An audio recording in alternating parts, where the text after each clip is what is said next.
Dun, dun, dun, dun, dun. You're singing this song. Yeah, obviously. It's catchy. What? We can't like our own theme song? We can definitely like our own. We can dance. I don't know. I had a thought. It's gone. It's gone. Guten Abend! Happy Tuesday. Happy Tuesday. It's Guten Abend, right? I think so. Guten Nacht is good night. Yeah, Guten Abend. Good evening. That sounds right. Or Guten Morgen if you're watching this at 3 a.m. I suppose if you're watching it, yeah. So on German time, let me think, it would be 1 o'clock, 1:32 a.m., which is what time it was when Yannick first tuned in. So there's a chance that somebody from Germany is watching. But if you're watching after the fact, thank you so much for joining us after the fact. Yeah, if no you're matter watching, when you're watching. Yeah, and if you're watching in real time, thank you for joining in real time. Thank you, Tim, for letting us know that the audio is good. Dewey? Always appreciated. Always a pleasure. How you doing? Welcome, guys. This is a funny question. That's a loaded question. We will get to this. Believe you me. Ugh. Hold your horses. There will be a time to discuss this. Okay. So, tonight, for those of you who did not look at the thumbnail before clicking here, in which case I don't know how you got here, but welcome. Tonight we're going to be doing the first part, but only the first part of our trip report. We just got back from a whirlwind trip to Germany, hence the Guten Abend. It was absolutely fabulous from end to end, and there were only maybe like 1 or 2 things that went wrong, and they were objectively minor things. Nothing went wrong with the trip itself. Some things went wrong with our bodies on the trip. Yeah. But the trip itself, absolutely wonderful. And we'll walk you through what the trip was and everything we did. But tonight's focus is going to be on the Europa Park leg. So we did go to 3 parks total, if you count the 1 water park. We did Europa, we did Rulantica, and we did Phantasialand. And we decided after sitting with it for a little bit, we kind of needed to focus each live stream on, like, if we sat and did all 3 in one, it would be like 3 hours. Yeah, no one would. We don't want to do that. You guys don't want to sit. I don't want to torture anyone through that, and I also don't want to like sit there myself for 3 hours. We did put 8 vlogs in the can from the trip. Yeah. So we didn't cut anything, which was great. First time for everything. The trip will be part of our channel for the next like 2 months. So we thought, well, why not stretch out the live streams a little longer anyway? And we're also, if you haven't noticed, we've already been kind of like trickling out some POVs. There are more of those to come as well, because at Europa Park, just about everything you can film on with certain specifications, and we'll get to those too. But let's get into it. So first and foremost, we always start this way. If you're not already following us on Instagram, Threads, Blue Sky, Facebook, YouTube, and or our website where you can technically follow. Oh, there's going to be so many blog posts, right? I don't want to think about it. These are all the things. We're Tim and Katie on our primary handles, which are YouTube, The Real Tim and Katie on Instagram, which is probably our second most used platform. And then Threads, Facebook, Blue Sky, these are the things that kind of fall in line behind. I will also apologize to anyone who messaged us on Facebook while we were in Germany, because our VPN was weird about letting us access messages. Didn't have any problems with Instagram, had quite a bit of trouble accessing Facebook messages. So sorry about that. I've been trying to answer them as we got back to the US, but if there's anyone who I didn't get to or who felt left out, my apologies. VPNs are tricky little things. And then, of course, our website, which is chronically behind. We're working on it. Usually we try to write a blog post for every blog post, but vlogs are always going to be the lifeblood of our channel. Yep. So sometimes the BLOGs fall behind. Yes. It happens. So having said all of that, we do want to walk you through kind of like the basis for this trip and everything that we did, so that in case you missed the previous live stream, you know kind of the trajectory we're headed on here. So on this trip, which was, I believe, 2 weeks, little over. It's actually just shy of 2 weeks. That's true. We took 2 weeks off of work, but just shy of 2 weeks in a foreign country. Yep. So with that in mind, we did Europa Park was our first destination, right? We flew into Zurich, which is in Switzerland, and then took a private transfer from Zurich Airport to Europa Park, which is in Reuss. It was about an hour and a half and we had to cross from Switzerland into Germany. But there's an area in South Germany where France, Switzerland, and Germany all kind of meet in the middle. It's like the Carowinds of three countries. And it was really cool. Actually, it's going to be part of our travel vlog. We got to see kind of like some old school castles on the hill and landscapes on the way by. But once we got to Europa Park, we actually spent technically 4 days there. We got a freebie hour, which we did not expect to have. And that is not, I don't think, part of our travel vlog, because we just wanted to kind of get in there and like test the waters and see how the park was. And spoiler alert, the park is awesome. We'll be talking about it a lot. Yep. So we had 3 full days, one kind of like short stretch. Like it technically was an hour, but it was a little bit more than that. Yeah. And then we spent 1 full day at Rulantica, which is Europa Park's sister park. It's a water park, and it's mostly indoor, although we had great weather that day. So fortunately, we were able to explore some of the outdoor stuff too. Yep. Then we transferred to Brühl, where Phantasialand is basically in the middle of the city center. If Europa Park is the Disney World of Germany, which I don't like comparing them, but for the sake of scale, Europa Park is more of a Disney World park, and Phantasialand is more of a Disneyland park in terms of scale and size. But there's a lot of magic packed into both. Well, actually, that's where I'd like to stop drawing the comparisons. But you'll hear us talk about Disney a lot more, because it is one of our, in the vlogs, that is, because it is not a lot more, but like we do talk more than I planned to. That's for sure. It's hard not to make comparisons sometimes, well, because there are attractions in both parks that are inspired by Disney attractions, and like knowing Disney attractions the way we do, like sometimes. But having said that, like I see what Katie's saying, and I agree. Like each park is its own thing. Yeah. It's definitely not a. I'm beginning to realize for myself that I don't know if I'm going to hold Disney and Universal in the high regard, in the highest regard, the highest standard anymore. Because that part of me is like, well, is the immersion to the level of Phantasialand now? Like that's my new immersion benchmark. But we have a whole extra live stream to talk about Phantasialand. I can't. So let's just say, for the sake of moving forward, that's where the Disney comparisons are going to end for now. Yeah. So Phantasialand is a smaller park, but we did have more time there because we wanted to do 2 different hotel stays, also part of our vlog series. Yeah. So we actually had 5 days at Phantasialand total, and we spent all of them in the parks. Yep. Even though we did have some terrible weather on the back 2 days, like we did a lot. Still winning.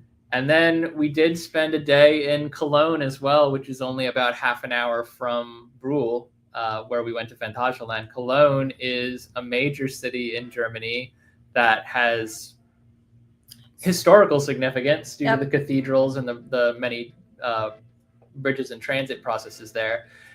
We also flew home from Cologne because they have an international airport there, which is quite close. Well, technically, Cologne took us to Munich, and then Munich took us home, but we did leave from Cologne. Yeah. At first. Yes, they Correct. are. Both are known Agreed. for that. And I did not miss Dewey's comment, which is the best roller coaster and the highest, because that is subject matter which we will traverse over the course of this discussion. The highest and the best were different ones for both. Like we have two different bests, but the highest is in Europa Park, I believe. Correct. Yeah. But it wasn't my favorite. Actually, the 2 highest. Yeah, wasn't one of them wasn't our favorite. Yeah. Okay. But it was good. So, as we mentioned, today's subject is going to be Europa Park, because this is quite a large park, and on its own, it could have made a live stream even if we didn't have 2 other parks to cover. Yeah. But we do, so we wanted to kind of break everything apart. Europa its dues, because that's the thing. I didn't want to gloss over anything. No, because this park surprised us. Yeah, it really did. So I think it was just like we'd seen so many videos of other people being there, and none of them capture the scale. Like, you can't capture how big the park is and what it has to offer. There were rides we were like, I didn't know this was here, and rides that we forgot were there. Even like really good rides. And rides that we also it's not the same to POV them as it is to like be there and experience Yes. them. Like there are rides that I thought were going to be not so great that turned out to be awesome, and rides that I thought were going to be awesome that turned out to be not my favorite. Yeah, not bad. Not but bad. Not There was favorite. not a bad ride in the house. Like Yeah. across all of the parks, there's one what's pre-show was way too long. Oh my Like God. exceptionally long that I would not do again merely because of the pre-show. But every other attraction and all the ride, like the actual rides, I don't think we did a single bad one. Some of them were weird. Some of them were quirky. Yep. All of them were good. All enjoyable. Also, Tim knows us Very better than sometimes we think. I mean, I did proclaim very loudly on Instagram how much I loved Fly. Yes. So that's, if you were paying However, attention, you were paying attention. Neither of those Are is in your Europa Park. Okay, so to get back to the subject at hand, we did 43 unique attractions in 3.5 And days. we did not do all of them. And no, we did not. There are actually 106 according to LogRide, which is what I use to kind of track progress. Now, And some of them may not be like, I don't know if that counts like kids' play areas and stuff. It does, and So- some of them were not. I think you're about to say that some of them weren't accessible to us. Yes. Good Lord, it's only Tuesday. I gotta make it through a whole 3 days. Yeah. Anyway, 43 out of 106, but not all 106 were available for adults. Yeah. So, and also like occasionally something would go down. It's very rare that something is down for a long time, but I will say like there were a couple attractions where they were down for the day and we missed them because we were like planning to do that day and then we didn't have time the next We day didn't and have so time on. to circle back, yeah. So, but we got to, I think everything, we did all the coaster credits in Yes. both parks, every single one. So we got that done. Yeah. Not to say that we don't need to go back, but No. if we were only chasing coaster credits, I would say we did our job. However, we did so much more than our We job. wanted to do, Europa Park is full of dark rides. Mhm. So like more than I kind of remember. Like some of them I walked up on them or we were in them and I'm like, oh yeah, I do remember seeing a POV of this. Yep. Some of them are Weird. charming. Some of them are Weird. and some of them are very good. So a little something. I think what we decided was, I'm getting ahead of myself if I say To this. go over the highlights. It's like there's something for everyone at Europa Park. Oh yeah, you're way ahead. Okay. I'll Narratively, you're way ahead. I'll of us, back but- up and let you stick to the slides. Well, so what we decided to do in terms of like presenting the material is like we have a story for everything. It was a 2-week trip. We spent realistically 5 round days in this area at this location. So we have a lot of stories to tell. And if we sat here going over every single attraction, we'd be here all night. So what we decided to do was pick out some of our favorite attractions and pull them in. If you guys do have questions about any of the attractions, even if you're watching after the fact and we're not like live speaking anymore, feel free to drop a comment. We'll answer them as we go because I'm sure there's going to be more stories even than we're anticipating. But we tried to like restrain ourselves a little bit. We've not really stopped talking about this trip since we got back. We're just had such a good time. All we can ever think about when we come home from Europe is when the next time we'll go back. Yeah. So, all right. Well, first and foremost, let me say this. We were not alone at Europa Park on our very first day. And our escort for the day, pictured here, is a wonderful human being named Yannick, who actually introduced himself to us on the last live stream. Yeah. We had Crazy. never met before. And there were actually a couple of people that, dropped some helpful hints and advice in the comments after the fact too. A lot of them locals or German citizens who go to the park more regularly than obviously we do.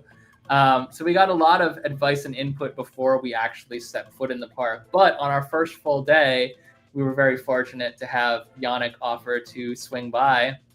It was totally serendipitous.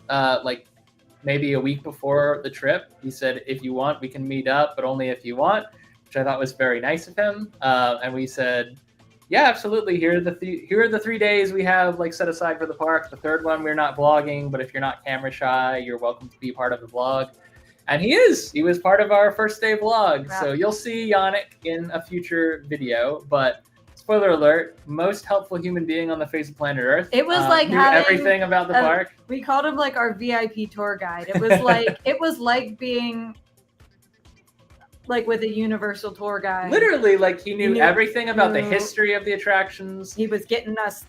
He knew virtual line system, which we had to learn, and then once we learned it from him, it was quite easy to navigate. But how to use the app, the fastest way between A and B, good places to like. It was. I don't know if the U.S. I think was also having a heat wave, but the temperatures. I think we were having rain while. The temperatures were really high in southern Germany when we were there for like pretty much all 3 days. We were at the theme park. It finally started cooling down a little bit when we got to the water park by, I guess, just our luck. Yeah, but just like the a littlest couple of bit. degrees. Actually, the hottest day was when we were at the water park. But then as sunset started, that was the first kind of cool. But evening. Anyway, Yannick knew where we could get water, where we could get out of the sun and chill. Great places to get footage of the rides, pictures of the rides. Took us to all the best like snack stops, great snacks and beverage stops, and we did like so much. We did I don't know, like 15 attractions. 15 attractions in one day, and it was.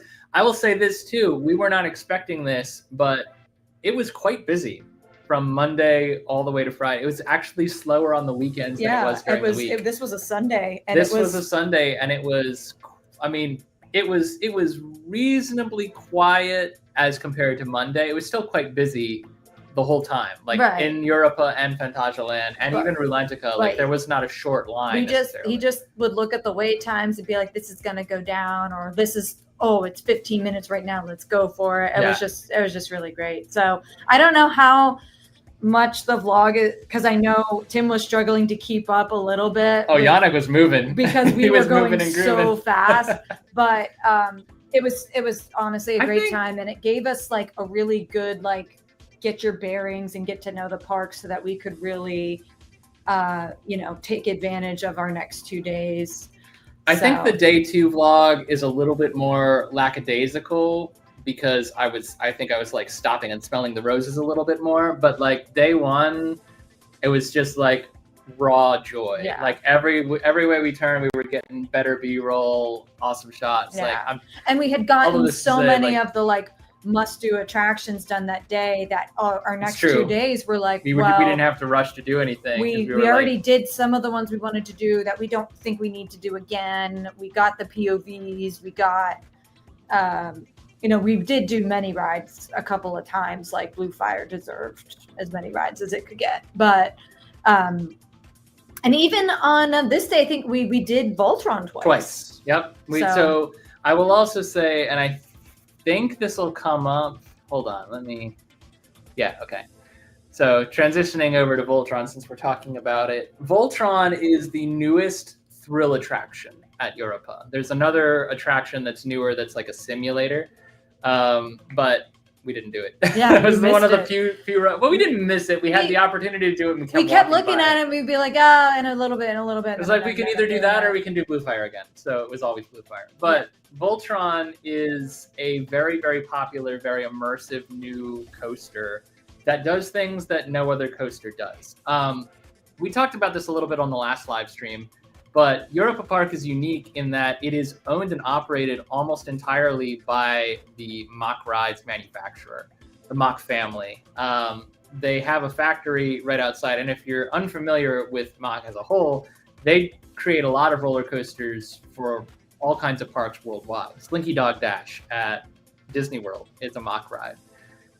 So this is kind of like their testing ground, as well as just their like, I don't want to say like passive revenue or passive income, but it is kind of because I think it's also their like passion. It is, project, and it's a beautiful, beautiful park. It's very well run, and the Mach family does an excellent. And there's a lot of Mach Easter eggs throughout the park too, which that also was something Yannick was pointing out. Like look for, looking at the. It's like finding hidden Mickeys, except for it's like hidden Mach. Aha! You were the first to bring Disney back up. I did, but it was context. It was for the context of hidden Easter eggs. So I guess Easter eggs covered it. So. Voltron, just to jump back to this, it does things that no other coaster in the industry does as a unit right now. If we do have a POV up, you can watch it, but I will tell you it's not the same as being on the ride. It's got a trick track, it's got a beyond vertical launch, which is hard to do. Yep. It's got multiple areas and sections of hang time. It's got a very soft dark ride scene at the beginning with some animatronics. It's also got a very otherwise like really good theming. Yeah, and probably one of the queue best line. queues I've ever seen for a roller coaster. Yeah. And we didn't document all of that for the POV, but we do have bits and pieces of it in the vlog itself. So there will be a lot of information coming about Voltron. But the one thing I wanted to jump to is the fact that you can't choose your row on Voltron because it loads the same way that Hagrid's Magical Motorbike Creatures does. Motorbike Adventure. Hagrid's Magical Creatures Motorbike Adventure. It's too long. Let's just call it Hagrid's like everyone else.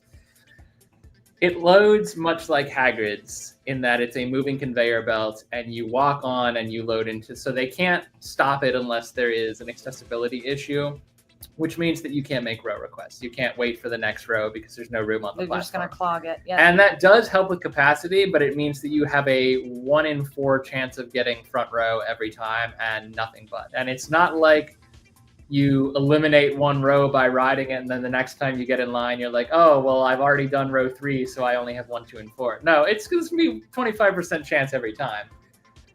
We did get a third row ride, which was a little bit janky, and then a front row ride, which was a lot smoother. Yeah. I will say, and Yannick is going to hate me for this if you've been watching in the past tense. It was not my favorite attraction. It's still a little headbanging for me personally and my awkward body in the front row even. I think the trains themselves could probably use a refit, but it's such a popular attraction that it has almost no downtime. So I doubt that's going to happen anytime soon. It's a great ride. I don't dislike it. But having done 2 rides, I felt like I had gotten my fill. Feel like layout's a 10 out of 10, theming is 10 out of 10, the like interesting, unique elements are a 10 out of 10. I think the seats were great. The seats were awesome. So comfortable. And the harness was awesome. It was literally just, I think you can feel sometimes when the train is just like popping off the track a little bit and then it slams back down when it comes around a corner. And that, to me, I feel that a lot more than the average person, I think, because of like my scoliosis. It just wasn't as smooth. And the weird, like we had heard that even like opening day, people were like, hey, it's not really that smooth. That's not typical for this manufacturer. And then other people were like, oh, we voted on a different train this time and it was fine. And we were like, well, both trains we hit, I mean, we could have hit the same train twice. We could have. I will say the front row was noticeably smoother than the third row. Yeah. But you also took the wing seat on the front row, which it also, you can't quite tell, but the configuration it's kind of like a little bit like Sky Rush at Hershey Park, where you have like 2 outside obvious wing seats and then 2 kind of more middle seats. So if you're in the more center seats, it does seem to be, you get a little less of the forces. I think that the compact layout and the type of train it is does it a mild disservice because of when you have a ride that is so compact like that, it's really only 2 or 3 sections of track where I really felt like a jostle that I didn't like. Yeah. The rest of the ride was awesome. The beyond vertical launch is awesome. The hang time is awesome. The reverse launch was awesome. The trick track was awesome. Like I have more good than bad to say about this ride for sure. But it was not my favorite because of the jostling. So. Now, I'm also like in like 33 now, you're 35. Like we're just a little bit more sensitive to like a less smooth ride experience now. So, some young people can get on that ride and be like, it's the greatest thing ever. And more power to you. We know Yannick loves it. It's Yannick's lines were long too. Yeah. So like, especially on like the following day, it's very popular and it's not going to be any less popular anytime soon. So like, I think it's something that everyone has to do and decide for themselves. For me personally, like I say, not a bad ride, just wasn't my favorite. Yeah. It is so fun to watch, though, and they are dispatching trains constantly. So we took some time and just sat in that area. I can't remember if Yannick said 7 or 6, but there's multiple trains, certainly more than 4 trains at a time on the track. Yeah, and the launch sections make it so easy to slow or stop. They literally built this like areas to just watch it. Yep. To just watch it and enjoy it, and they built an entire new area of the park to accommodate the coaster. Right. So Croatia wasn't there before Voltron was. Yeah. Which is pretty cool. Fantastic. It's definitely in my like top 5 for like themed coasters. Yes. But it's not in my top 5 for like coaster overall experience. Having said that, my floor right now for an uncomfortable coaster experience is defunct, I guess, because Nighthawk's gone. So I would say probably Steam and Demon is the next. Yeah, but that's like.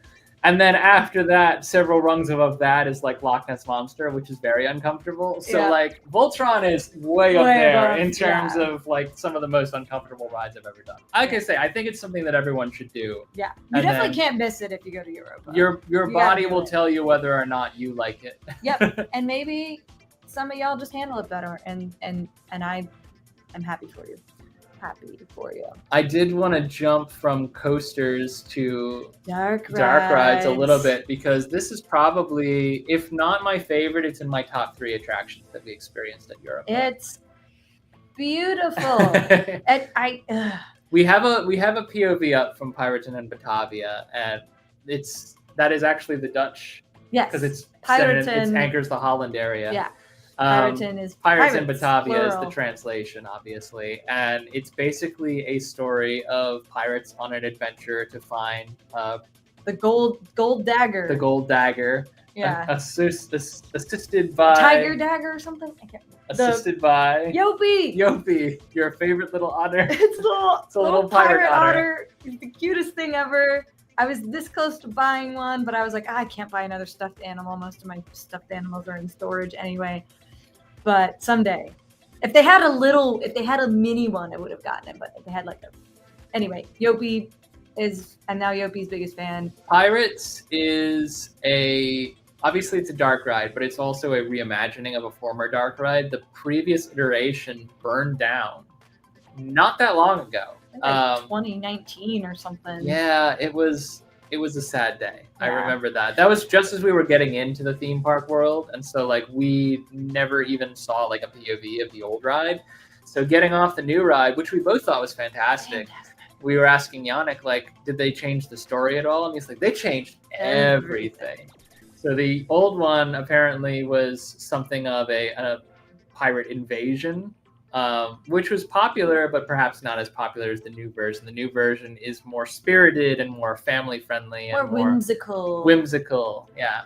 More magical. Yeah. There's adventure in this new one, and you go to different ports. And it's like a story. You get the background for the story in the queue, and then the story unfolds as you go on the ride. And the music is beautiful. Which is more than I can say for Pirates of the Caribbean, by the way. Yeah, Pirates of the Caribbean, as great as Pirates of the Caribbean is, at Disneyland in particular, Walt Disney World, it's more of just an ambiance ride. Yeah, it is you drift through the pirate world, and you see different pirate scenes. This is actually a story. Yeah. This has a story in the queue, and it has a story that continues onto the ride. We were never stuck very long in the queue, because it did move, even if it got kind of backed up, it was still never more than a 20-minute wait when we did it. Yeah.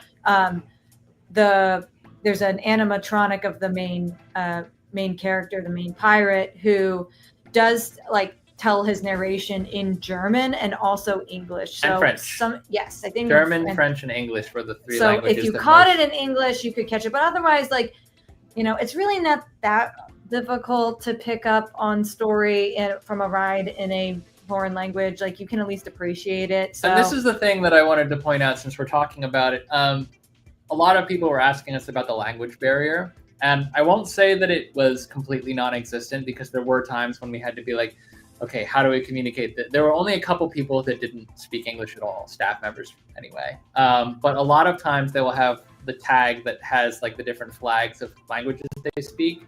So just about everyone spoke French. most everyone spoke English as well as French and German. Occasionally you would come up against, like it just says German and French, and we'd have to be like, I don't know how to communicate what I need in either of those languages, so I'll just like look for somebody else with a different tag. But in terms and of also, like Google Translate, like you can use that. Once only did we have to use Google Translate to speak to someone. Yeah. And we'll talk about that because it was not at Europa. So that'll be a different live stream. But in terms of like enjoying the park, context clues, if you're paying attention, you can pick up on whatever you need to pick up on for the most part. If they're giving you instruction and they need you to do something, they will run through it in German, French, and English pretty quickly. Almost everyone at the hotels spoke fluent English, and I mean like fluent, like had no trouble communicating, didn't even pause for a second. And the ride ops almost always spoke English as well. So, but you can also, and I always recommend, just do like a little glossing over, like the littlest bit of German just to be polite, like understand, please, thank you. When someone is pointing somewhere, like, you know, saying, oh, okay, and, you know, just enough to be like. I think we gave advice during our like Netherlands recap, just like Tim was saying, like being polite goes a long way. Please, thank you. Even like, can you like sprechen Sie English, you know, one of those. Yeah. Just being able to do that. And also numbers 1 through 10, we have found, especially in a theme park, because row one, you know, or you've got, you know, zwei versus, you know, saying, you know, you can hold fingers up and they understand, but when they say like zwei and you know you have to go to row 2 or whatnot, it's just helpful. Bitte is please, by the way. So more often than not, we would hear zwei bitte or 7 bitte. Or when someone, you know, we're at a restaurant or ordering food and they seat you and I honestly found that reading German was harder than hearing German. But that's just the complex language. Anyway, all this to say, like the language barrier is not a huge issue. And if you're worried about it, don't be, because you'll be fine. But I will say, like, if you learn basic phrases like please, thank you, excuse me, do you speak English, where is the bathroom, like things like that to just help you get around and be polite, that it really does go a long way. And there were maps at Europa Park that came like in multiple languages, so you can what was kind of interesting was there were some rides that had like a German name, but also then it was translated into English on the map, and it was like, wait, this is the ride, right? So just, you know, kind of picking up on that. Well, also some of the rides, so Europa Park is themed to European travel. So like in each section of the park is a country of the park, and in each country of the park, the rides are given their traditional whatever it is name, like Croatian name or Dutch name, hence Piraten in Batavia, like different things like that will pop up. And I actually really like that. Yeah. The thing about travel is that you don't want to just like be an American in Germany. You want to try your very best to be a visitor trying to learn about the culture and pick things up, rather than just expecting everyone to speak English around you. Yep. So all of this to say, like, I don't think the language barrier is a huge issue if you study a little bit. Yep. But I also, just to bring it all back to the rides and whatnot, context is pretty easy to pick up on. They make it pretty accessible to everyone. And if you're worried about not being able to understand the shows or not being able to understand, you know, rides and stuff, you can always like look up what the summary of the ride is. You know, if you're like, okay, now I know it's going to be an adventure about finding this dagger and blah, blah, blah. And that's all you need to know, because the rest of it is just looking around at all the details, finding the little hidden Easter eggs. The smells on this ride were fantastic. I was gonna say the smells too. Like it's like they were different than like we're used to smelling like the cannons and the fire and pirates and the this was like water. This was like perfumes. It was like jasmine, yeah, and jasmine, like market spices and like rainforest and Batavia stuff. in the story is a port city, so you're adventuring, but this is like, you know, classy Tortuga that you're going through. It honestly reminded me more of Fata Morgana than it did of like a Pirates of the Caribbean kind That's of fair. ride. Yeah, I think that. Well, also because Fata Morgana tells a story too. Exactly, Fata Morgana tells a story. That the smells are different. Anyway, I know that POV probably doesn't do it justice. Oh, definitely because not. it's just such a beautiful ride. But we were lucky enough. Again, you don't get to pick your row on this one either. So we were lucky enough to be assigned Pirates in Batavia front row once upon a time. It was actually part of our day 2 vlog when we were vlogging. I was like, we've already done this. We're not going to vlog this one. And then they sat us in the front row, and I was like, oh, I'm gonna have to because it's a POV. Yeah. and it's such a beautiful ride. Like I'm actually kind of glad that I have some video footage of it to remember it by. Yeah, awesome. There's a correction to that comment I was just reading.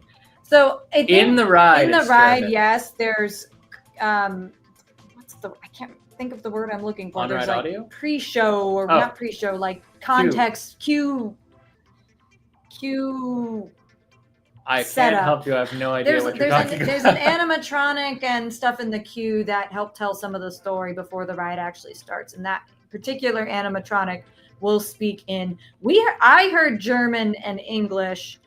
Tim said it also spoke in French. I heard German, French, and English. Yeah. So that one animatronic does rotate through a couple of languages. Now you might breeze through past them and not backstory. Thank you. Gosh, I could not. That's the word you were looking for? Yeah, like backstory.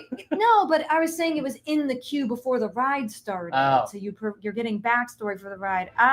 Remember your comment about jet lag, Tim. We'll circle back to that. But that's my reason for not being able to speak. But again, like you're enjoying like a ride being in a different language or a show being in a different language has never altered my enjoyment of it. Mm-hmm. But I guess that's me. I'm just happy to be there. I think that this particular attraction and any of the thrill attractions, like the dialogue is minimal to begin with. In this particular ride, I think there's more dialogue because it is telling you a story, but the story is pretty easy to pick up with the visual. Yeah, it's not like it's a novel being read to you. Like this is something that you're seeing with your eyes as you go and hearing with your ears. Yeah. So they got a map. They're using the map. They find the dagger. I can't speak highly enough of this particular attraction. However, if we stayed on this particular attraction, we'd be here all night. Yeah. So, Pirates in Batavia, probably this the top is the dark top dark ride at Europa Park. We did this one 3 times over the course of our stay. And we'll do it again when we come back. This is my top coaster at Europa. This is my top coaster at Europa. It's quite a few people's top coaster, period. But at it's not my top coaster from the trip. This is just, and I did spend a long time thinking about that because Blue Fire is so good. There is a dark ride scene at the very beginning. It is a launch coaster, and the dark ride scene. Do you want to do it? So, it's mostly visual, but when you are about to launch, you're kind of in there's like a science lab kind of vibe. I don't know if we're being experimented on or whatnot, but that's kind of the backstory that I thought got. The lab was collapsing, but or maybe something, or something's going wrong. So basically, the animatronic turns around and looks at everyone on the coaster and is like, I don't know the exact translation, but it basically sounds like, there's a problem. Ah, ha, ha, ha. And then you get launched. Like you hear problema or something like that. And so if anyone speaks German and knows exactly what he says, please feel free to inform us. But again, like I didn't need to know exactly what was said to get that the guy is laughing at our misfortune as we're getting launched I out. think there's only a single launch on this one because it builds up such momentum. It runs like Storm Runner, like it shoots up to the top of a top hat, and then it gains so much momentum going down that it can finish the course on one launch. The course I could is... be wrong though because it all happens so fast that I just don't remember seeing a second set of launch fins. It's a really good launch. Yeah, and it's smooth too. As the second we got off of it for the first, this was actually the first ride we did. Because we made it there on during that 1 hour our sunset. sneaky hour. But when we got off of it, the first thing you said was, "That's what Velocicoaster used to feel like." Yep. And Velocicoaster, while still being a great coaster, it has developed a little bit of a rattle because they just don't have time to maintain it. They would have to down the ride for an extended period to give it a polish. And it gets beat on by Florida weather every single day. Yep. And Blue Fire is still running like an opening day attraction. Like it is flawless. Was smooth. Very smooth all the way through. And it has rock work too. The rock work was beautiful. You go right through like a kind of natural, well, not natural at all, but like, like it looks like a natural cave. You get to the top of that top hat and you can see France. You can see France from a lot of attractions at Europa. Oh yeah, because Europa is close cool. enough to the French border that you can see into another country. That was definitely our top ride. To your question, Tim, absolutely. Yeah. Silver Star, while not being at all a bad ride, it's nothing new. It didn't give anything that like I think any other Hyper coaster. Mako is still my number one. It wasn't above Mako. While Silver Star I think was higher and faster, as we found out after the fact, than any of the hypers that we've done up until this point, it's not quite as smooth and it's not quite as fun, I think, as Mako. Yeah. It also, like, not that this means anything, but the queue line was kind of boring also. Like, there weren't as much to look at. We spent a long time talking about Voltron. Yeah, Voltron was not our favorite. We just didn't find it as smooth as some people, I think, do. Yeah. We also are just aging and have scoliosis, and we're maybe not the best candidates. Typically, if a ride is going to be, which Silver Star fits this way more, like my body prefers like a big, long, spread out layout over the compactness of as well. There are two exceptions to this that we found out later. Surprise, I guess my body has room for like one very compact coaster in my life, but we both just really like this one. We didn't agree on other favorite coasters, but this one it was our favorite of the park. Honestly, I feel like my second favorite coaster in Europa. God, am I forgetting? We did them all. We did do them all. I mean, it probably would be Voltron, but honestly, the Alpine Express coaster was pretty fun too. I know, and it had a great interaction and layout in the Austria area of the park. Powered coaster. Anyway, Blue Fire, awesome. But you have Speaking of this area was awesome. This slide is not necessarily for Alpine Express, although obviously it's there. It's for the Austria area, which also recently reopened. Fire. I'm not sure exactly of the timing. Europa Park had 2 devastating fires, I think, in the span of like 5 years or less, and one of them took out Pirates Inn in Batavia.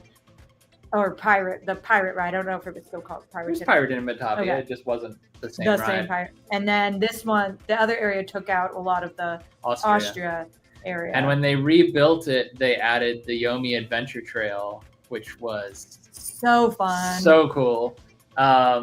We kind of dipped a toe into this area with Yannick on day 1.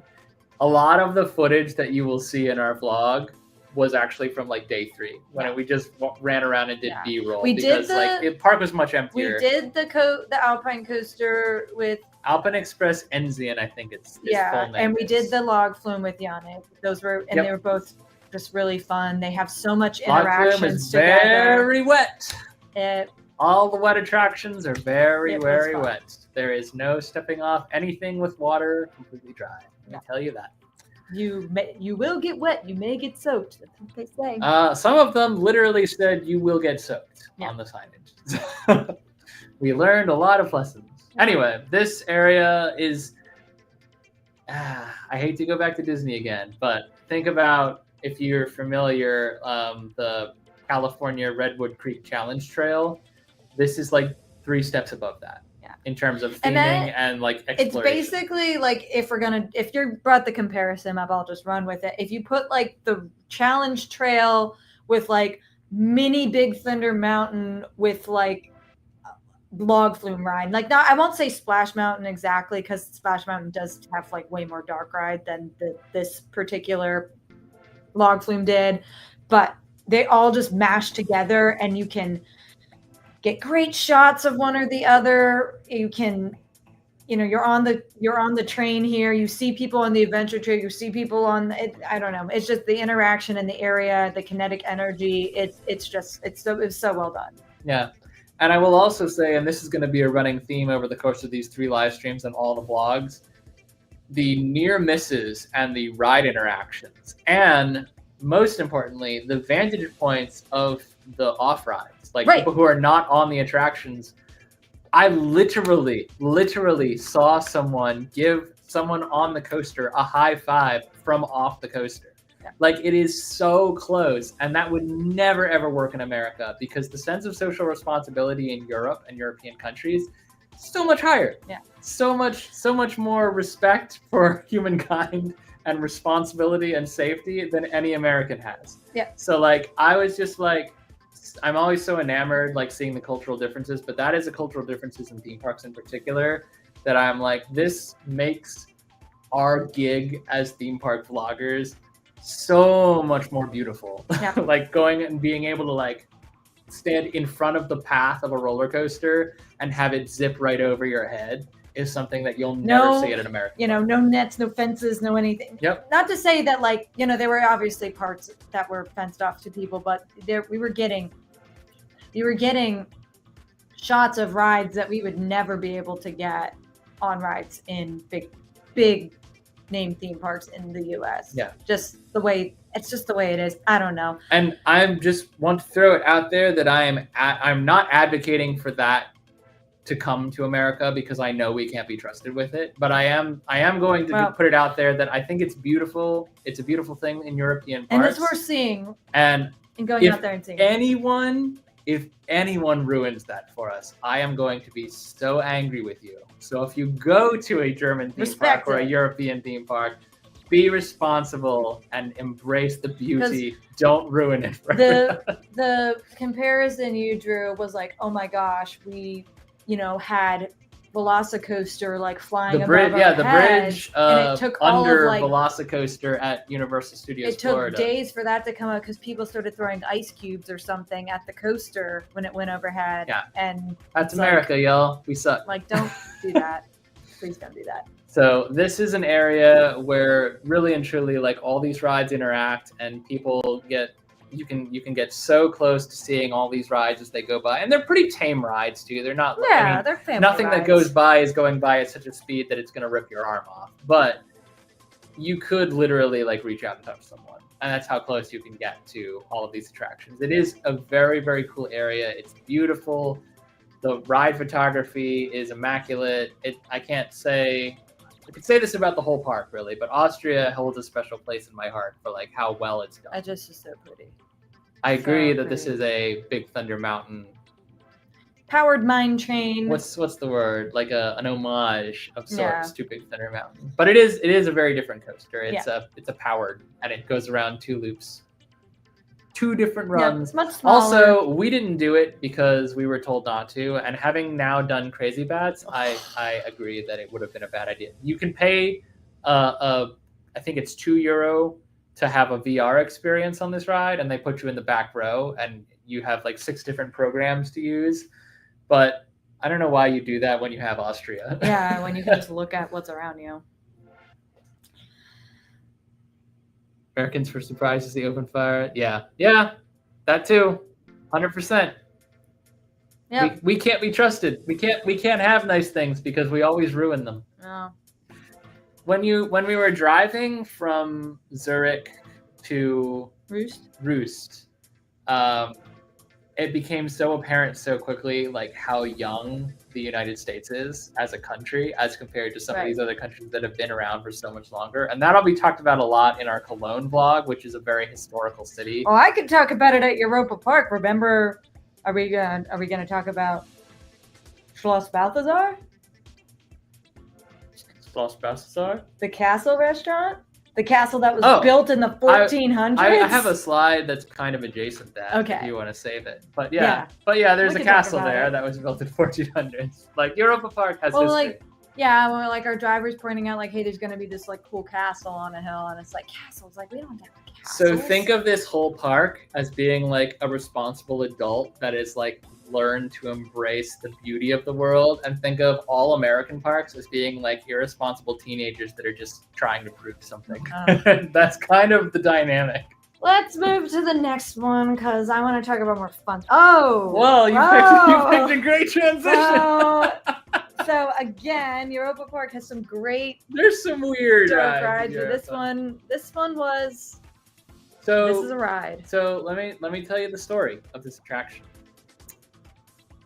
A strange grandmotherly figure, old woman, lives in a cottage.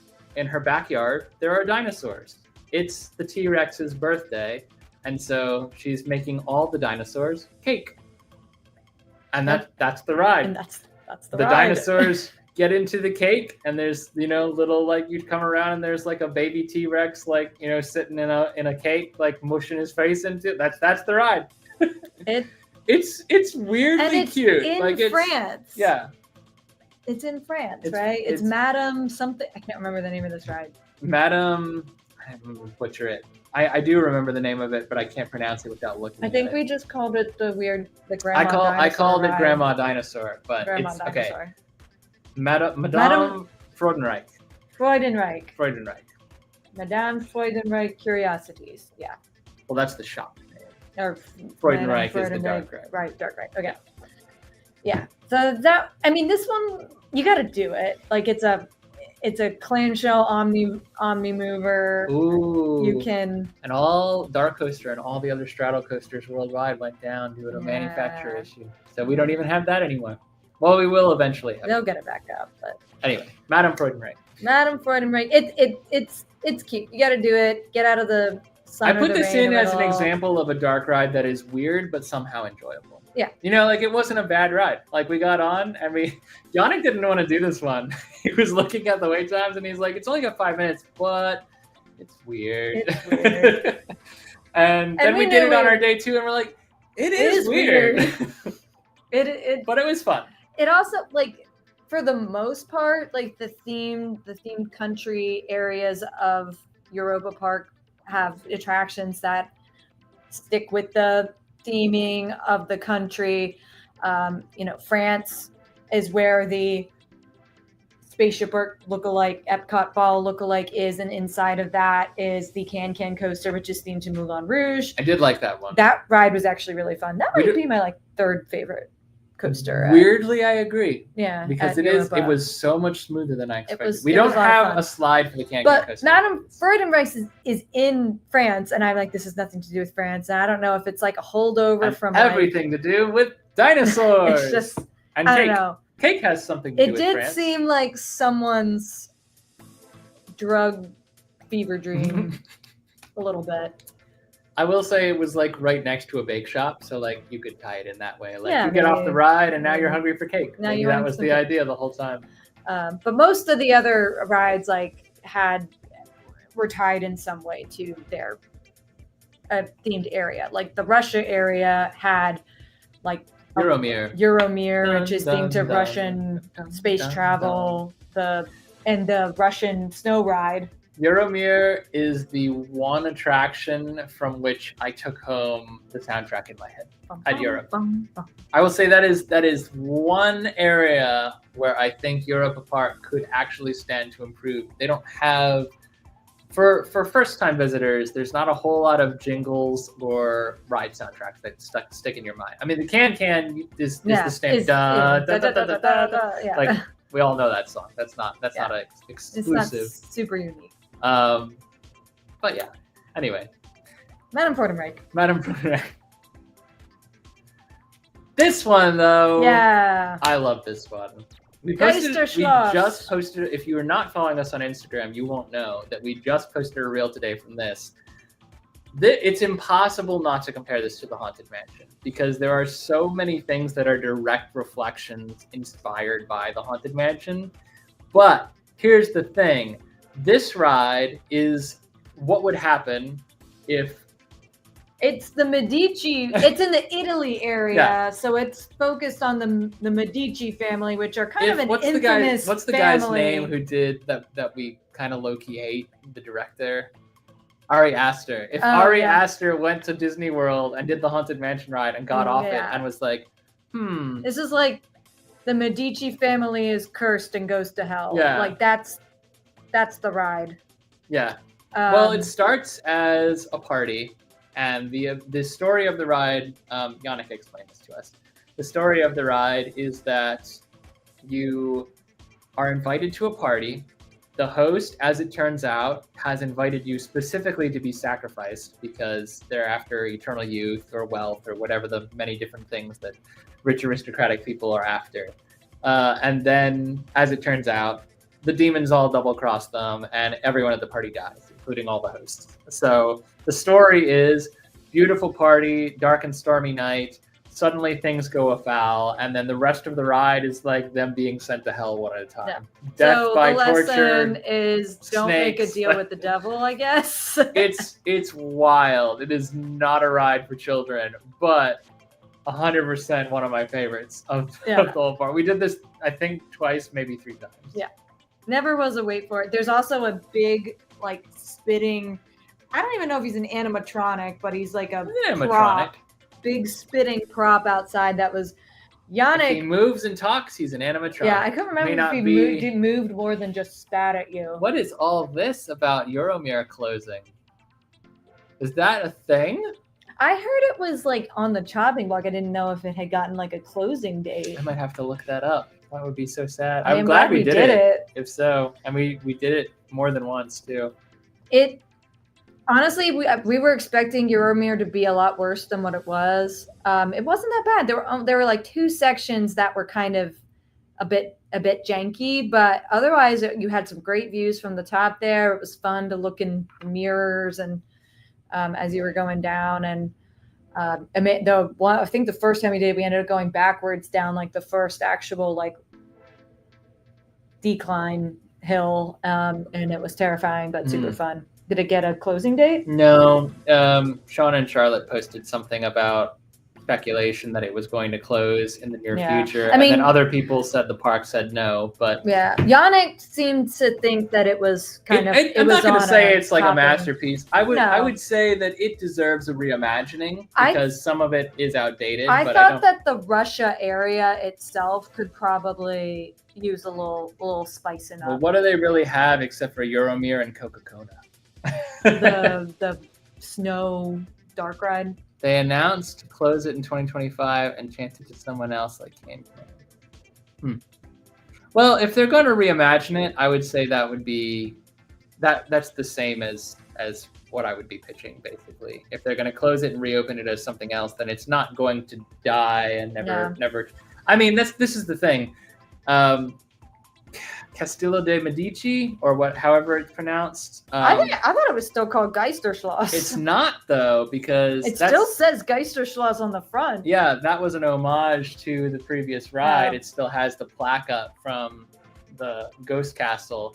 And Yannick, when he told us the story, he did call it Ghost Castle Geisterschloss, which is still written on the front. But according to the park itself, it is now... Castello dei Medici. I mean, that would make sense to name it an Italian name in the Italian area instead of Geisterschloss, which is Ghost Castle in German. I did already pull the Euromere soundtrack, so I have it. So in case it disappears from theme park history, I still have a piece of it localized. Anyway, dark rides, roller coasters, all great. I love this Ghost Castle ride. We did like Ghost Castle. I did not shoot a full POV, but I did shoot little clips which came together as a reel. So if you're not following us on Instagram, check us out, and there will be a small piece of this ride there. There were a couple areas that Katie mentioned at the very, very beginning of the live stream that we couldn't access directly, though we did walk through and enjoy as bystanders. This is the Ireland area of the park, which for the most part is all kid attractions. There's also a couple areas that are like kids' playgrounds that are just kids' playgrounds with no like rides or no adults only. They're pretty lax about it in the early morning hours before the kids get to them, but once the kids start playing on it, they really don't want adults clambering around too. So, which makes perfect sense, and we're totally fine. And we with respect that. We did take some pictures in the early morning hours. We were allowed to ride the little Ba Express kiddie coaster without issue. We got the coaster credit. We got the credit for that. Didn't need to worry about that. But some of the rides too in this area were like deliberately small, like an adult body is not going to fit in them. So the playgrounds themselves, I think we might have been allowed to do the slides, if not for the fact that it was so hot, all these steel slides were closed. Yep. Because people were going to scald themselves. People were going to fry. But the actual like playground and play equipment, like adults are not welcome. And I think that's totally fine because there need to be areas that are accessible to everyone, and adults need to have a safe space, which would be like the castle. And then kids also need to have a safe space where like adults aren't going to clamber all over them. And I'm glad to see that like this park really does have something for everyone. Definitely. This is your time to talk about the castle. Okay. I have a slide here for food because the food at Europa was tremendous. But we had the far right is a meal we had at an actual castle. Yes. So during our first trip introduction pitch live stream, we got a lot of great comments from people who had already been before about the different places to check out and eat and things like that. We did hit a lot of them, but one of the places that was super important to me to check out was Schloss Balthasar or Castle Balthasar, which is a it's a, I guess, castle that was built or started to be built in the 1400s, like 1412 or something like that. That was acquired by, I guess, the Mock family or whatnot when they built Europa Park. So it's a castle, real German castle that sits on the park property where you can eat. It's a historical monument and also a functioning restaurant. And it's not wildly expensive either. No, it wasn't. But you just have to find it. Yeah. It's in an isolated area of the park. Like if you're a regular guest coming through the main entrance and you're not a hotel guest using like the back entrance, it's kind of towards the front. But for us, it took us a while to find it because we were always coming from the back basically and going to the front. It's also deliberately isolated from the rest of the park. Like you have to be intentionally trying to get there to be able to find it. It's accessible to anyone who wants to go there, but it is a long walk. You do have to kind of walk back and you have to know what you're doing. Behind some trees and this pretty fountain. There's no characters there. There's no they deliberately made this a quiet Zen adult experience. Which, kids are welcome to eat there if families walk up. But it was pretty chill. Like we walked up right as they were opening at 12 noon. Yeah. Now within an hour, it was pretty busy. Like people had gotten in and were having their lunches and whatnot. You can eat inside. I think that day they were only really sitting people outside. And I will say there was a tour group that got priority because they brought 50 people. But we you could go and use the bathroom inside, and then there was a stairwell you could go up and see the actual some art pieces, the castle itself. We took lots of pictures in there, and I will say, it being so hot, it was kind of stuffy in there, so I was kind of glad we ate outside in the garden kind of grounds area. But our meal there was delicious. The food there that we got, Tim's is featured on the right there. That's like a duck breast with not featured as your spätzle, which didn't look as good as it tasted. Schnitzel. Sorry, we had spätzle too. I don't know. I got schnitzel. My schnitzel was delicious, but I think Tim's meal was the more impressive one overall because it had the absolutely delicious. Oh, this is a point you wanted to make too about fancy plates. Yes, we're gonna talk about that in this same slide. Anyway, the food was delicious. It was filling. I will say, like, we were surprised a little bit by how like big portions were sometimes in the parks, and we kind of learned eventually that, all right, if we're gonna eat and get back on rides, we're probably gonna need to split more things. Or I would have felt like such a cheapskate splitting something at this particular No, restaurant. I wanted but like my own food. A quick service, yeah. We learned to split some we stuff. learned to split stuff a lot. But that was delicious. You definitely have to eat at Schloss Balthazar when you go at least once. Just be prepared for a nice hefty plate. Take the time to sit there and enjoy it. Enjoy the garden views. If you're inside, enjoy the historic castle. It's very cool. Just a overall unique experience. The other two images are not from No. Cathal Balthazar. Balthazar? They're not from that particular restaurant. The one on the left is the like ice cream place that was in Croatia. I think it was like a lavender cafe with views of Voltron that were hard to beat. And that was Yannick's recommendation that we go. This is actually like a frozen yogurt plus sherbet plus nuts. And I got like a ice cream sandwich made with a brioche bun that was delicious. The one in the middle is the dessert we got at the Mexican place, right? The Mexican hotel. Yeah. Hotel Andaluz. That was weirdly the hardest hotel to pronounce for me, even though I do speak a bit of Spanish. So I'm not even going to attempt it. I'll butcher it. But our food here was delicious. We honestly, everything we ate in Germany, even at like a freaking gas station, was pretty good. I did want to talk for a little bit about what I thought made Europa Park so unique, and this might be at other European theme parks. I don't know. It was not at Phantasialand, but I will say the park itself felt very clean. They were, and I know people say that about like, Disney and whatnot, that, and I don't want to say that like custodial stuff in any park doesn't work hard, but there's something that stands out about Europa. And that is that Tim, you mentioned that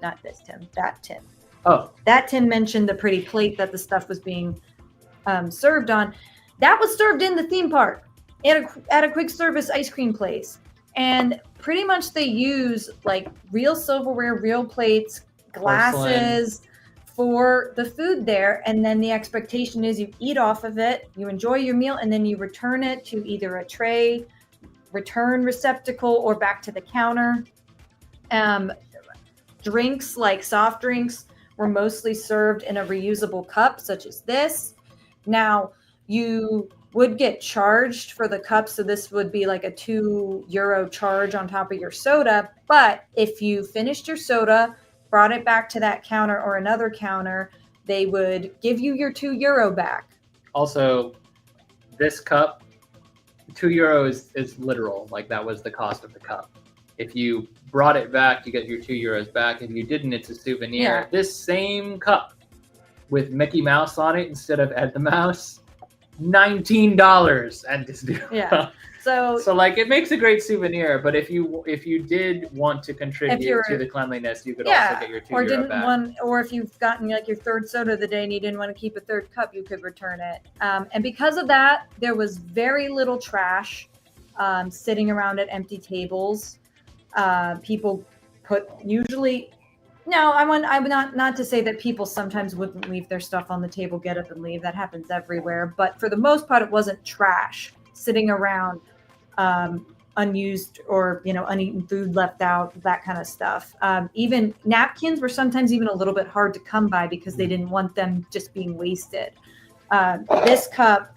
These cups were from we got them from the Lint, like, cafe in Ireland, where we got like the delicious where you got frozen, the hot chocolate, like it was like a frozen chocolate drink. It was really good. Was it frozen? I thought it was hot chocolate. I'm pretty sure because we drank it with a straw. If only we had a vlog to fill in these gaps for us. But these were used for like other specialty coffees and things like that. We bought one, and this was the second one was actually given to us by bionic so we could both have a cup. But we could have returned these for like a €2 refund. So it's also pretty widely known across, I don't know if it's the whole country, if it's just the theme parks or if it's the whole continent, but in the parks we visited, if you got a plastic bottle, like a water bottle, because there's no free water in Germany. Yeah. You pick up a water bottle on a hot day and you return the empty water bottle to the same place you bought it or any other place that's selling them, you will get money back. Yeah. It's a small percentage because they're selling you the water, not the bottle, but their objective is to keep the bottles from accumulating. Yeah, and like so what principle. usually would happen is we would buy the water, we would drink the water, we would need more water because it was 101 degrees. We'd go back or go to a different spot. I'd hand them 2 empty bottles, ask for, zwei Wasser still, and move on with our lives. So and then it would be like 0.5 euro off. Right. It would return and we get it would be like 50. Small. It's chump change, but it's usually a plastic bottle like this was worth like 25 cents in euro. Yeah. So bigger bottles or thicker bottles, there could be like a different one. Yes. Yeah, and we were only in Germany. I don't remember doing this in the Netherlands. I'm not saying it doesn't happen, but I think it was I don't know if it was like a change in like the last 2 years that since we went to the Netherlands, or maybe we just didn't even notice it. I like it. I didn't mind it. Again, it kept it. I miss when the caps would stay on the bottles. The number of times I it's annoying at first, and then you get used to it, and now you're like, oh, I've lost the cap. That would never happen in Europe. Or you like drop the cap on the dirty floor, and you're like, But anyway, yes, that captures it right there. Yep. And there were, if you didn't feel like, I will say there were fewer, at least in Europa, like true recycling bins. I think because of that, I had found one and was tired of carrying around bottles, so I dumped a bunch off and was like, whatever. They usually, when you do that, you are kind of like donating that deposit to whoever is taking care of those bottles. But anyway, I think it was part of the reason why I thought the park was very clean, and I enjoyed that. And I also enjoyed, like, I said this, I talked about this with Tim like the other day. I was like, theme parks in general probably just generate a lot of trash, a lot of waste. And if they're making efforts to combat that by using reusable cups, reusable plates, and things like that, I think that's really cool. And not just using them, but making them cost effective for the consumer. Like making them, we took them home as souvenirs, which is great. Yeah. But if you didn't want the souvenir, like you could basically use the cup for free, give it back. Because you would get your money's worth back of the cup and pretty much only pay for the drink. Yep. Which is just so cool. It was cool. There's a lot of consumer confidence in Europa Park, and that is valid. Yes, we saw that happening a lot where bottles would just kind of be like on top of trash cans so that they knew they could collect them and they wouldn't go into like the trash.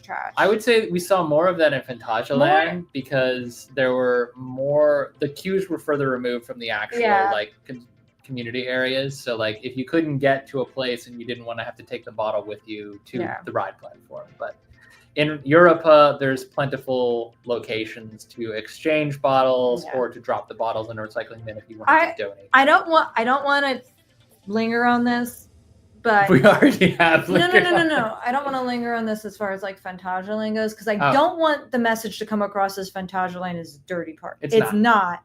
I'm just saying it's something we noticed having gone directly from Europa to Phantasialand that I was like, oh, there's like people's trash from their food sitting around, like people left it out there, and that's something you didn't really notice in Europa because they were mostly using reusable things that you had to bring back. So that's it. That's my speech. Something I'd love to see implemented in other places, but I know it'll never happen because people will literally lose their minds. Also, there's no free refills in Europe. It is frustrating to only be given one napkin when you have a gap in your teeth because you're going to make more than one napkin's worth of mess. But overall, I think it is good. Yeah. Woo. All right. The Okay. last thing that we wanted to touch on as far as Europa in general goes is this app. Honestly, I think it is the best theme park app I have ever used. You were raving about this app. It is so user friendly. You can it translates into multiple different languages, ease of user interface, but it also like anytime you wanted to know anything about the ride, and I mean like who's ready to hop on? Are you pregnant? Are you like all these different things would be asked about on your way to the ride to make sure that you knew what you were getting yourself into. You could also use it to route to the ride, which is not a new feature, and lots of other parks have it, but I've never seen it work as well as the Europa Park app. Like, you it was described so it smooth. like you could say like map me here, and it would actually kind of track you like more like Google Maps does. Yep. Yeah. And it would actually like real time. It was like there was a It would give satellite you, right like- over my head. Like I would turn my phone and it would turn the arrow, Yeah. so I knew which way I was going. It also Follow the compass. It also would, you could set like ride time alerts. Like if Right. you didn't want to wait more than 30 minutes, you could set like a 30-minute Hey, alert it's for fine. this ride. So Yeah. whenever it dropped. Anyway, we didn't have to use it as much as you have to at Disney, for example, because of the system is much smoother. And really the only time you're on the app is if you're looking for something or if you need to use the virtual line system, which we'll touch on very briefly towards the end here. But overall, flawless app, can't speak highly enough. The octopus is Snorri, who has his own ride in the park, but also He's the main character. he's the icon of Rulantica. Rulantica. So as soon as Rulantica was constructed, he had a much stronger presence in the park. They actually weave the lore of Rulantica into all the water attractions at Europa. So Yeah. it's all connected. Yeah. All right. We're going to end tonight by touching on the pros and cons of each park. Well, this park specifically, but over the next two live streams too, we're going to talk about the pros and cons of the different places we experience. And the pros and cons, I will also say, are going to be relative to the other two parks we visited, not to the wide world of theme parks all over. Yeah. Because again, like as much as it's hard to avoid like references to Disney and whatnot in parks like this that took some inspiration from the Mouse House, you really can't compare American theme parks to European theme parks. Like they have to be compared against each other if you want a fair rating, because Europe does everything better. Cleanliness we already touched on. I don't think we have to rehash everything, but I've made my whole speech on it. It is a And then it stretched to also like the bathrooms Yep. felt very clean. A lot of times, one of my favorite things in being in Europe in general was, I know in the US, not always, but a lot of times we'll have like that kind of paper toilet seat that you can put down as like a Yes. barrier between you and the seat. And it seems more of the same. I don't know if it's all of Europe, but in Germany, more of the standard was a little like dispenser of like cleaner you could put on like toilet tissue and wipe the seat down yourself and just have that kind of reassurance, like I just disinfected this. So I loved that. That was all over the park. And we could see people cleaning, taking care of it, picking up trash when there was there. There's a whole separate conversation to be had on economics and paying people what they're worth. But I will also say that like janitorial staff takes pride in their work because they're actually paid well for it and not like lower tier versus like other ride operators or park operators, I guess. So cleanliness is really, really good. High rating for Europa across the whole park in every facet of anything that can be cleaned. Yeah. Got high marks. We talked a lot about like the different rides that are available. There is something for everyone. There's the kids play areas for the kids. Snorri, Atlantis is the little like laser shooter. There's a couple rides that we only did once because we felt like, we did it and it was fun, but we don't need to do it again. Even some of the dark rides, there was like a little like Italian pizza dog ride that we were like, we did it, and it's fine, we did it. But that's definitely like there's an obvious audience for every attraction. There's transport rides. Yeah. There's a train. There's a monorail. There's a big monorail that's technically more of like transportation to get you from the park back to the resort. We have a side for transport. Can't do it on command. There's water rides. There's roller coasters. There's flats.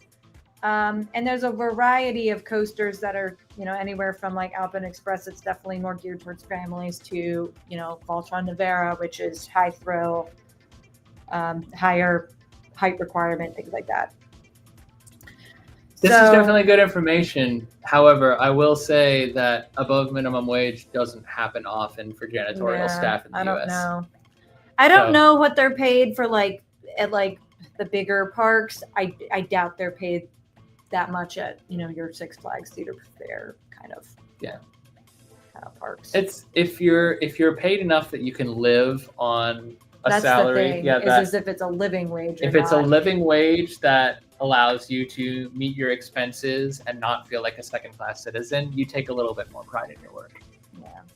We also learned that there's like a whole employee like housing building like right on top of the on top of the park. Europa Park has room and board for staff, and not everyone chooses to live there. You obviously don't have to, but the fact that they have what's effectively dormitories for staff and the fact, like, and this isn't like cast member housing at Disney where you still have to bus or drive to work. Like, you can walk from your apartment down to the park. Little bridge. Right there. Little staff bridge into the... or your flat. Arthur area, Yeah. Yeah. That's true. Like, you're not getting paid that much to live in LA or whatever, where the cost of living is if anything, so high. The American theme parks drive the cost of living up in the areas that they supply. That's a great point. Thank you for all this this wealth of knowledge and participation. I love that we learn something new every live stream. We always learn stuff. Food quality we talked about too. Everything was delicious. I really don't think we had a bad meal or snack throughout any of the parks during our stay. However, I will say that those who frequented Europa, including Yannick and a few other people that we talked to in comments and whatnot, all said that they didn't prefer the food at Europa to the food at Phantasialand. So when we get to Phantasialand, we'll talk about that food too. Yeah, but it was great. Transport rides. There were transport rides. Katie did the whole thing already. Ooh, we did. And they will be part of a vlog, but I won't tell you which one. I did not. I wanted to. Yannick pointed out where he thought the bratwurst was in Europa, and we did get back to it. I did have some in Cologne. So I had some. Well, I just said we would keep it a secret and not tell you which vlog. Oops. Secret. It's ruined. Christmas is ruined. Anyway. Again, I enjoyed everything I ate. I tried to, because we were in Europa and then in Phantasialand where there was a lot of like themed food, I did try to enjoy some like German food when I could. So I got the, schnitzel, the one thing we missed was a German pretzel. We could have gotten one at the airport, but that was our last chance and we didn't think it would be quite as good. As but like honestly, actual German pretzel. When we were walking around the airport, I was like, oh, this food looks dang good. Yeah. All of it. Transport rides. They were like, sorry, I've started thinking about what we ate in Germany and I got sad about what I'm eating in America right now. The worst part of coming home is food. Yeah. Transport rides. You kind of already did all this. So well, there's a train. There's a like two different monorail lines. There's like a big monorail. There's lots of like just easygoing like boat rides. Transport rides move you from one location to another. So boat ride, I don't consider to probably not. But anyway, there were transport rides. It was a big park. We got tired, so there were definitely times where we were like, "Can we please get on the train or the monorail and get off our feet for a little bit?" We were literally at some point like, I think the worst blister I've ever had by day 3, and I was like, listen, I can walk it from one side of the park to the other if we want to do this ride. However, can we look at the transportation network? And that's another thing the app is good for. Like, it'll show you where the monorail drop-offs are and the train drop-offs and like how to get from A to B by navigating the transportation network, which is wild. And so like the train, of course, like the train depots were themed for each area. Yep. So when you get dropped off in the UK, it's Paddington Station. And you guys, I watched Paddington on the way to Germany on our United flight. I had never seen it before. I know I'm behind the times and I have 2 more movies to catch up on. But I watched Paddington, and then when we pulled up to the like fake UK little station on the mini train and Paddington is waiting right there, I screamed. I was so excited. It was the cutest thing. What was funny was you telling Yannick that you had literally just watched Paddington and you loved it, and then we pulled in and he literally just raised his finger. Looked and I saw the was just sign like- for Paddington Station. I was like, oh, it's Paddington Station. And then he points and I see the little bear statue and it was like, ah! I love Paddington. I had to get a picture. Park size is largely a pro because it is a large park and they are expanding all the time. They have plenty of room to Then keep we're growing. 120 something attractions. 106. 106 attractions. Now it seems like less because you went. No, you went wide. I knew we had barely done like a We quarter of them or something. we did 43.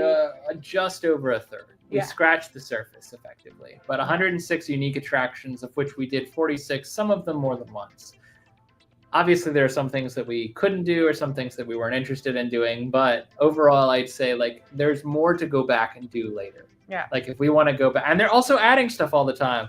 There's a whole new area coming for Morocco Morocco or Yeah. Monaco. Monaco. Monaco is coming Yeah, in because 2026. it's like the what's that race? F1. F1. Yeah. Yeah.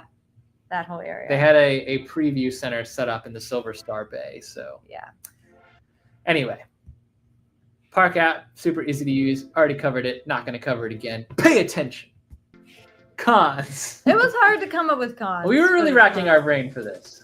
So, but we really did want to give it a fair grade. So in addition to park size being A+, it's also a bit of a negative because if you think you're gonna show up and get everything done in one day, you're wrong. You're wrong. You also, I mean, we had almost 4 full days there and we couldn't get it all done. Yeah. But also I will say, like, even if we had an infinite amount of time, it's a lot of ground to cover.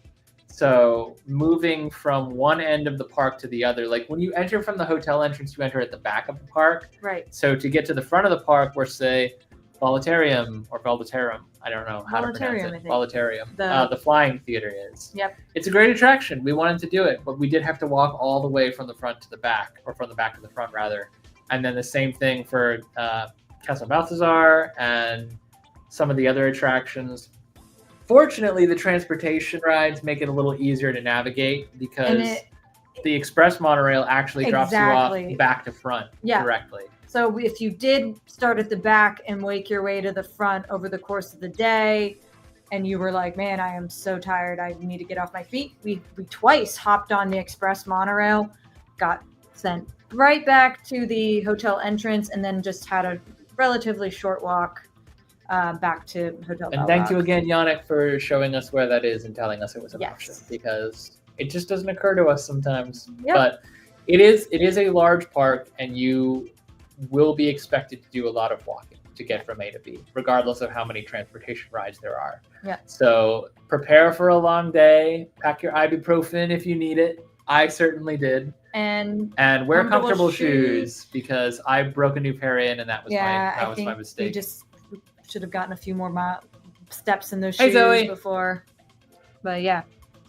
And then I think the only other con was the park layout itself, because it's always expanding and because there are different areas themed to different It's attractions. kind of a long park. It's not like a circle or Yeah. anything. There's no like loop to take to see everything. You some areas you're gonna have to traverse back through. You will dead to end get- in a couple different areas. Yeah. And the new areas that they're adding, like Croatia, where Voltron is, took us a couple times walking through to really figure out, like, oh, you actually can get to the other side through here, because like some of it's not as right. There are actually like fairly tight pass-throughs at some locations that don't look like they're actual. There should be cut-throughs. official. Like they're actual walkthroughs. You look like you're about to go backstage, and you're like, I don't think I'm supposed to go back there, but you can. Like, Yeah.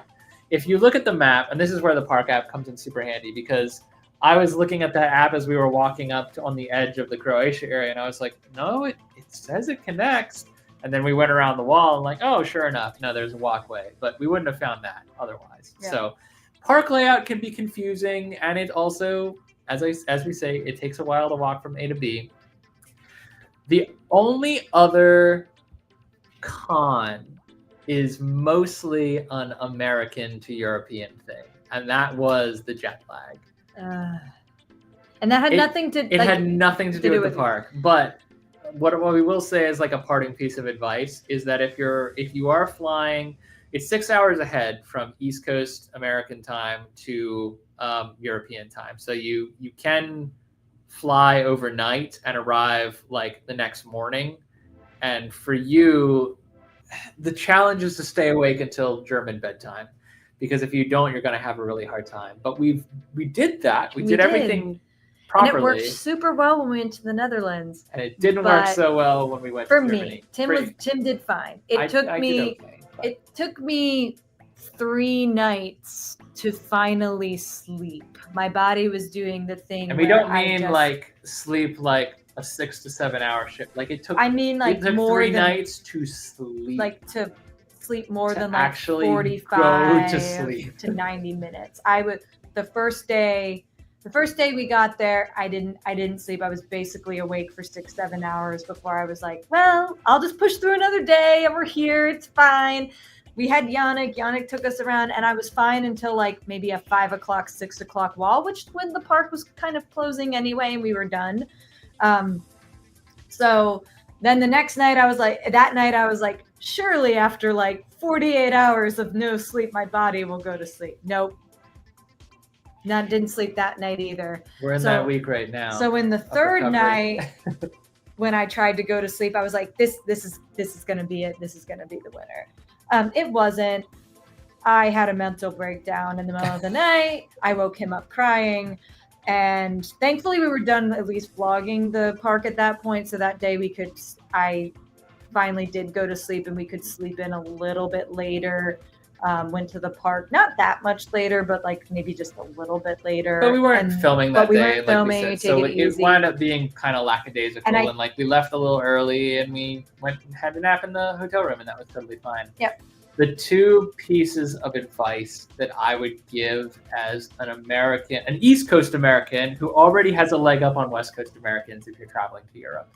So it's obviously going to be like 9 hours ahead of your normal bedtime if you're traveling from California to Germany. If you're traveling from the United States to a European country, be whatever it is, although Germany I think is central. First and foremost, don't overbook yourself landing. We tried not to do that. We try never to do that. We know the first day is always going to be a wash. Honestly, I don't think we made any mistakes. No, but I'm just saying, like, it would have been devastating if we had a packed schedule on that first day and we didn't have the energy to follow through. So, like, absolutely leave yourself some time. Even if you think you're the youngest, spryest, best sleeper that can adapt to any schedule, just like don't do it to yourself by putting the more pressure you put on yourself to like be awake and have a full day, the harder it's going to be to get to sleep on an off schedule.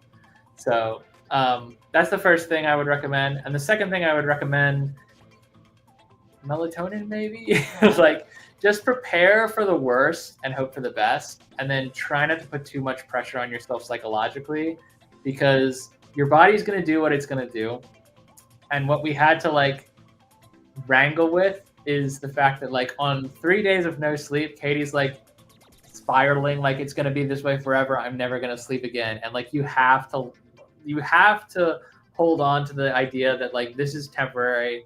This is my body being frustrating. It's going to adapt. It's going to be fun. I gave it that for 3 nights. By the 4th night, I was like, no, this isn't temporary. This is horrible. So I will say, like, after that breakdown, like, my body finally clicked into German time, and I was perfectly fine. I actually slept better and better as the week went on. And honestly, when we got back home, because we had kind of a longer travel day, we had a connecting flight that we then had to, switch planes for.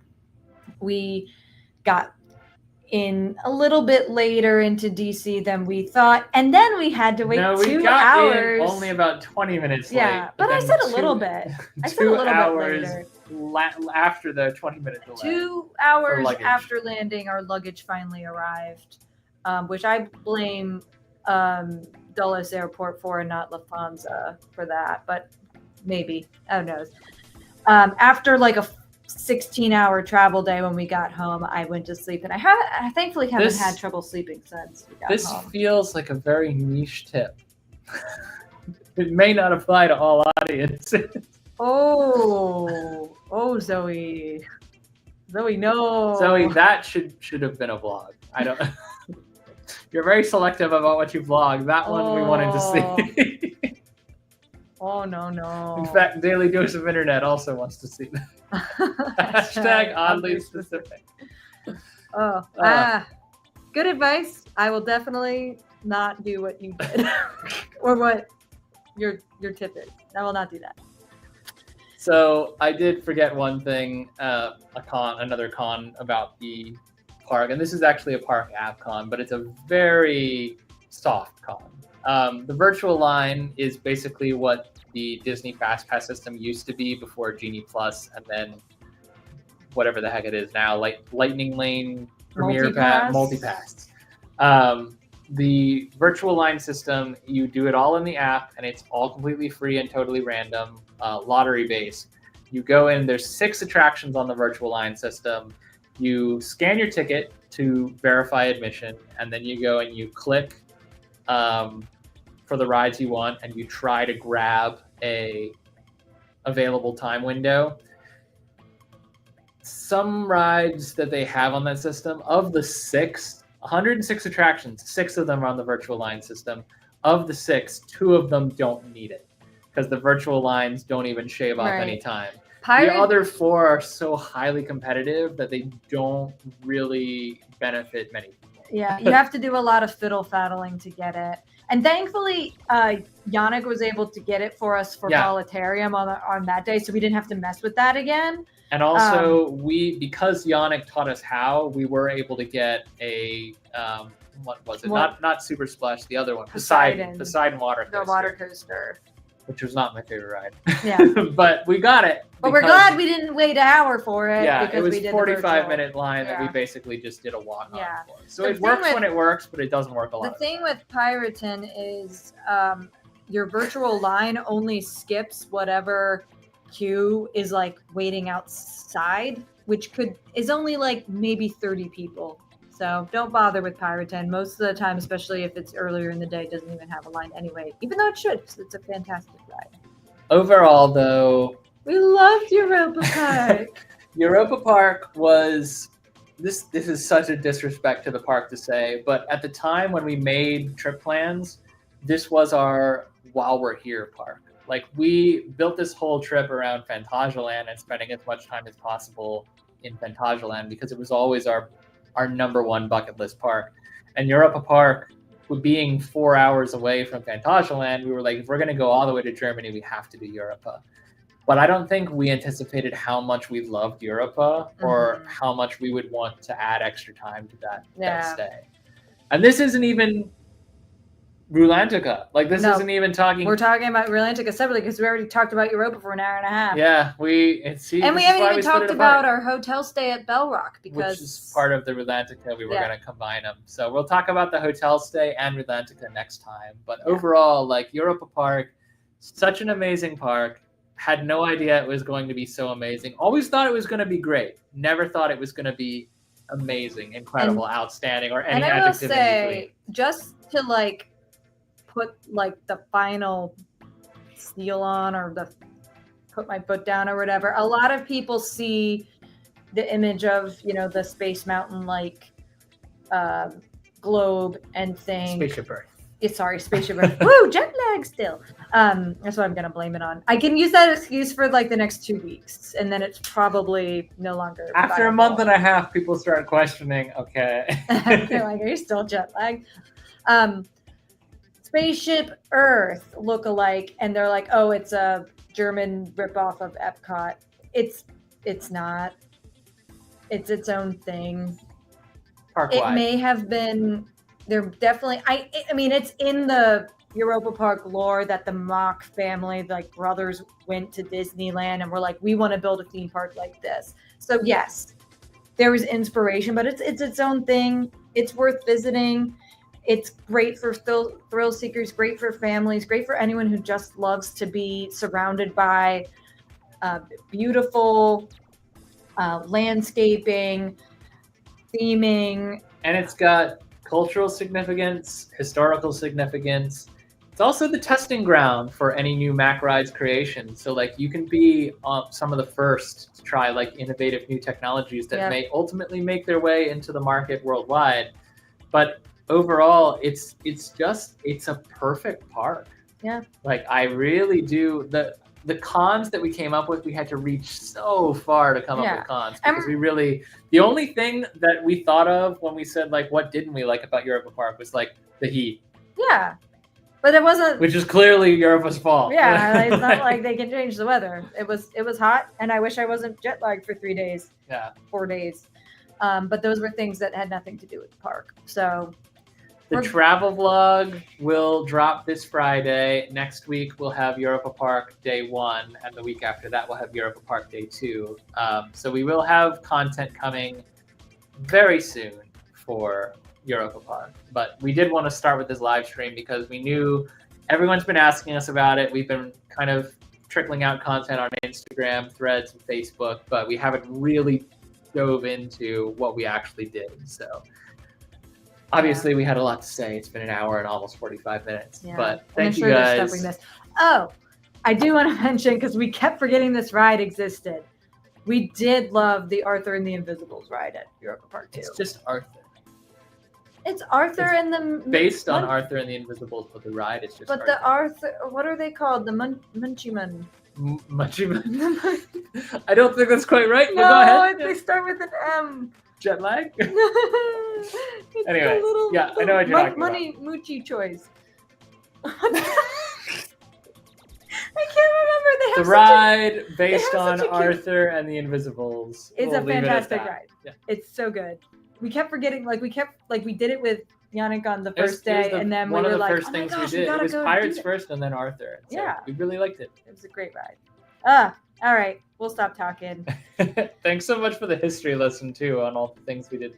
And the just European culture lessons that sometimes we don't know. You pick up a lot while traveling, but some things are just like, this is how it is, and we don't know why. Some things you have to be hit on the head and told is the reality of the situation. Yeah. I'm all for being hit on the head and told things when necessary. Yeah.